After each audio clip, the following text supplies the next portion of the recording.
What's going on, everybody? How you doing? This is Warren Dews, Vice President of the Capital Region Independent Media. I'm here with my good friend. Good friend, who are you? I am Mike Blinder. I'm the publisher of Editor and Publisher Magazine. I guess you could say, if you looked up in Wikipedia, it says it's the Bible of the news publishing industry. I believe that. Listen, we're at the New York Press Association meeting, and Mike, you spoke today, man, and I love when you talk. You're like a preacher. Thank you very much. No, seriously, you really talk to people, and you let us know how we need to be proud of what we do. Exactly. So give people a little small snippet of what you talked about today. I talked about the power of media. Everybody gets worried about how media changes and gets disrupted. And it's not the same as it was 20 years ago, 30 years ago, 40 years ago. Nothing's ever the same. Mm-hmm. Everything you just adapt with the change. There's a famous quote from a hockey player named Wayne Gretzky. He used to say that his secret to success was skating to where the puck is going, not where the puck has been. So as long as we move forward, we don't have to get caught in the weeds and worry about the changes that are going on. Media is media. If you have an audience, all you have to do is cater to their needs, and then, of course, find ways to monetize that audience when you have it. I was going to ask you, what are like the 5 top things you would tell the newspaper today? Today? Yeah. Oh, that's number 1, email. And let me say it one more time. Email. That was 6 or 7. I cannot. First of all, the one thing I saw at NYPA, this was the magazine I took over, 140-year-old publication, a very respected brand, but it was laying kind of dormant. The audience wasn't growing, the advertiser base had waned. But when I saw strong email open rates, meaning that when someone saw that name in their inbox, they opened it. Mm-hmm. That means there was an interest. When I saw that things were being shared on social media, that means there's interest. So I simply built those audiences and watched it just multiply. The second thing is look at the numbers. In a way, I just said that. You should not be so worried about, just find out what your audience wants and provide it to them by seeing what stories they're clicking on. How long are they on them? What stories are they sharing? That way you can do a better job of catering to their needs and catering to what they like. Fifth, I would say go audio. I have never seen so much growth so quickly in a media, and I'm only 65 years old, but I've seen a lot of media with voice. I mean, all these smart speakers and podcasts, and everybody's on their phones.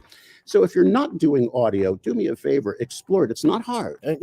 Especially with what they call AI now, artificial intelligence. Your stories can instantly be translated not only into English, but into multiple languages if you really do. And then I would say right now, be very, very wary of just trying something new because it's new. Sometimes what you were doing in the past is just as valuable. So I think, they're just the basics. And then you said audio. So I do something called community conversations. I literally go inside a business and interview them. I ask them questions about the business stuff.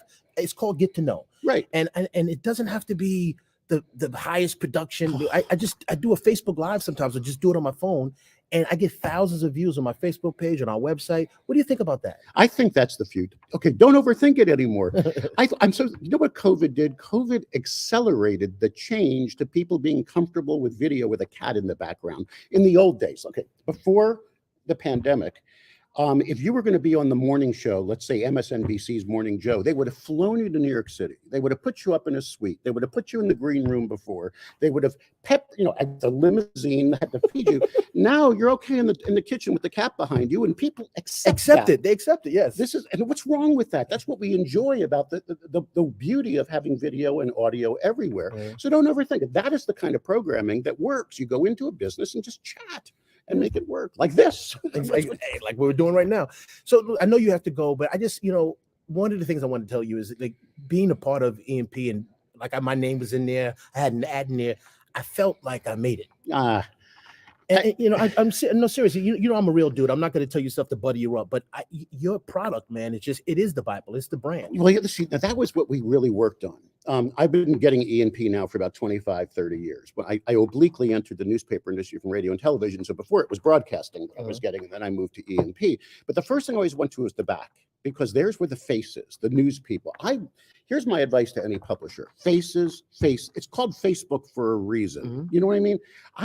They used to have 8 faces in the back. Now I have 4 pages worth. And on my website, constantly news people, because, and people feel so good. They ask for extra copies. That's the biggest problem we have now.